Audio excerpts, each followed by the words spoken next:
Hello. Hi. Day 59. Interesting. I wanted to talk about something today that was in relation to the golden path.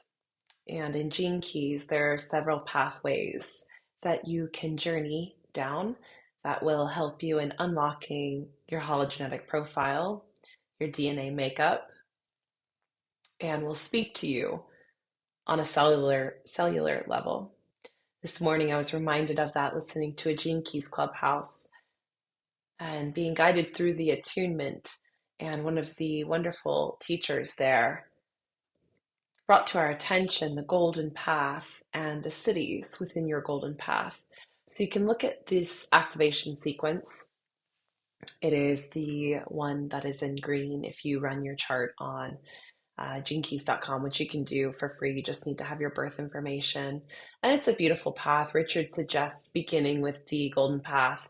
For my clients that we study gene keys together, that's where I begin. So you begin with the life's work key, which is at the top of your hologenetic profile. It also corresponds with your sun sign. So mine is the 20, and that corresponds with Gemini energy, and it is coming from the throat. So it's an interesting thing to think about in a multitude of layers. But so the suggestion was when meditating, perhaps you're laying on your back and breathing and relaxing, allowing the earth to hold you and support you, to contemplate the cities of your golden path and to take the cities and place them on your solar plexus, on your sacral, on your belly. Allow them to enter into you. Allow them to come into the cauldrons that are within your belly and move throughout your body. And so for me, the cities of my golden path are presence, majesty, freedom, and transparency. And that is the 20, the 34, the 55, and the 59, relatively. So um, it really struck me and spoke to me on a cellular level, of course, as they're meant to. Thinking about the death process that I'm in right now on so many levels, and I'm not alone in it. I know that there are many people going through this on some level or another because it is the pulse of our times. And also, from my own perspective, my human experience, the grieving is challenging. It challenges the parts of you that crave security and safety, the aspects that want to have some sort of idea of what tomorrow or next week will look like. And when I was contemplating my city's presence, majesty,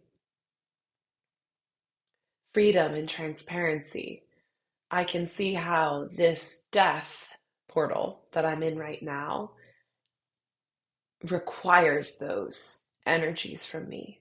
It's demanding them to emerge from my cells, to show up in a big way. And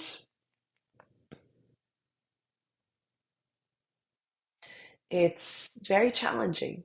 So I'll encourage you if you are in the middle of a challenge right now, if you are going through some sort of portal, whether it's death, rebirth, endings, beginnings, to look at your golden path, to look at the cities there, to allow them to speak to you. And if you don't understand them, to look them up, find synonyms, begin to build a relationship with them, and allow them to speak to you and hold your hand while you navigate through this season.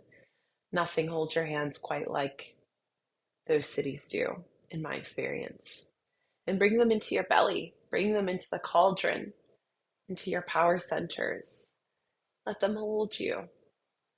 Let them be goals for you. I know, especially the Gene Key 34. which has the city of majesty for me. It is the gift of strength, and it's the shadow of force. And this one in particular is really giving me so much medicine, very much so. And I can see the shadow present on a daily basis at this point in time, tempting me to force, tempting me to just push past what my intuition is knowing. And when I settle into my strength, a lot of times my strength looks like softness. A lot of times my strength looks like restraint. It looks like pausing. It looks like being contemplative, being gentle, being nurturing to myself. And majesty brings a tear to my eye because that is regalness, authority. It's potent. It's really inspiring to me to hold that frequency of majesty and what that means to me, what the most majestic version of me might look like. I think of something like the Queen of Cups in tarot.